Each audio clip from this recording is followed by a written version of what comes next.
time for the champion of the Old West, the Rustler. Now this is a pizza that John has designed to kind of go along with that big meaty idea, or the idea of a meat lover style pizza. So here we go. Of course, we start out with our homemade pizza sauce. I'll give you some good 3 ladles right here. Plenty of good sauce to go onto the pizza. Spread it out nice and even. And it's just like, you know, I feel like, what was that movie? That Ghost with Patrick Swayze, except I just need a girl here. You know, spinning around on a ladle kind of thing doing pottery, but instead it's pizza sauce. But anyway, don't worry about my fascinations. I still make a good pizza. Alright, once we get this rolling. Then, alright, spread it out nice and even. Alright, we are good. Now it's time for our Italian sausage. Little trick in the pizza business if you're in it.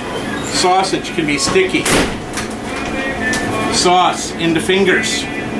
Then the sausage doesn't stick. How about that? That was taught to me by an old man, Giuseppe, back in 1978 in Calumet Park. John told you to get fries. But Are you putting that thing on me? anyway. Now we're on to our second meat of our Rustler pizza, the champion of the Old West, and that is the most famous, the most popular pizza topping in the United States. However, in the Chicagoland area, I would beg to differ that one. The most popular topping in the United States, of course, pepperoni. Cheese. Well, of course, there's cheese, goofball. What's the best topping though? Well, whatever you like, fine. But anyway, we're putting pepperoni on here, on top of our sausage. Now, a lot of people like, well, how can you don't put the pepperoni like Domino's on top of the cheese? Well, for a couple of reasons. One, it can burn very easily, and pepperoni can tend to have a high fat content. So one of the things that's important in a pizza is moisture. You want to be very careful of that, whether it be moisture from water or moisture from fat, because cheese not only has water in it, but it also has butter fats in it, which can, you know, kind of make a pizza a little sloppy.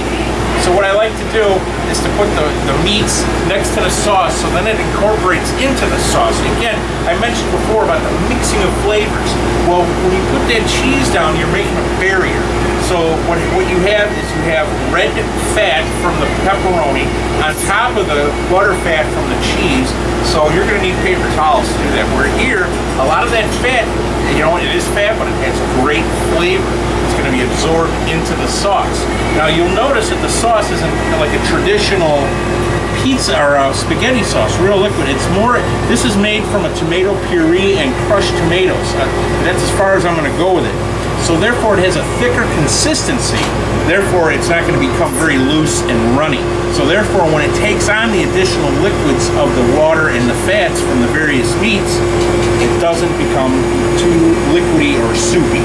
So with that we have another wonderful topping to put on next, and I don't have it right here. It's bacon. Yes. So again, our meat lover, Rustler, you've seen sausage, you've seen pepperoni. Now, who doesn't love bacon? And yes, we use a crumbled real bacon product. We don't actually use raw bacon on a pizza because, again, I mentioned about the rendered fat idea. We want to get rid of as much of that fat content as possible. So therefore, we cook the bacon is cooked ahead of time and then crumbled. Now, what other meat can we put on here? All right, I got sausage, I got pepperoni, I got bacon. I don't want to do hamburger because if someone wants a hamburger, they can get a hamburger. I got it. Italian beef. Excellent idea, thank you. So here's what we do. 6 ounces, not a measly, just a little bit of Italian beef. And I try and blanket this out all over as much as we can. Now this beef, of course, is made from a beef flat or a beef round, and it is cooked to medium, as you can see by its consistency. Whoops, and I'm dropping it all over here. But that's what I like to blanket this out. Are you lost? A little. I know that. It's right behind. It should be up there. I don't know, right there. There you go. All right.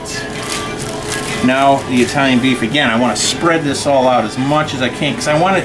Again, what makes a pizza great? Not so much all of the individual flavors, which do, but the mixture of all these wonderful flavors together is what truly makes a good pizza. I mean, if you think about it, yeah, you know, we've heard pizza pie. Yes, it is a pie, but I like to also kind of think of it more like a sandwich. You have your bread, you have your meats, you have your, you know, instead of like a mayo on a sandwich or mustard, you have our red sauce, and then, of course, your meats here, and then topped with cheese. It's just delicious. It's a delicious dinner item, and, you know, again, as you can see, this pizza here is only, for the limited time, $15. And we'll bring it to you with 4 cans of pop and ice cream for dessert. Now it's time to cheese it up. Again, as I'm sure you know, John talks deeply and to his heart about Stella Mozzarella. So, Next pizza. next pizza, all right. Just like downtown. Thank you.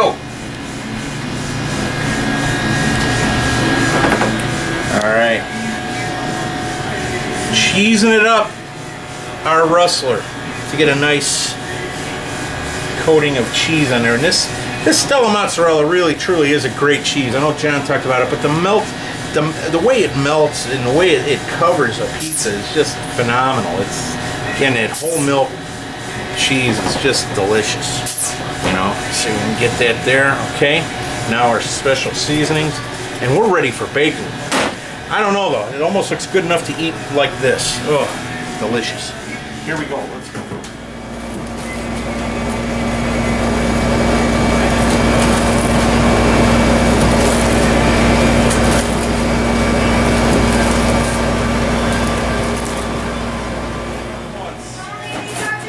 I'm beeping, I know I'm beeping, I'm coming there. I'll get the other pizza in just a moment. Just please don't hit me with a closed fist again, okay?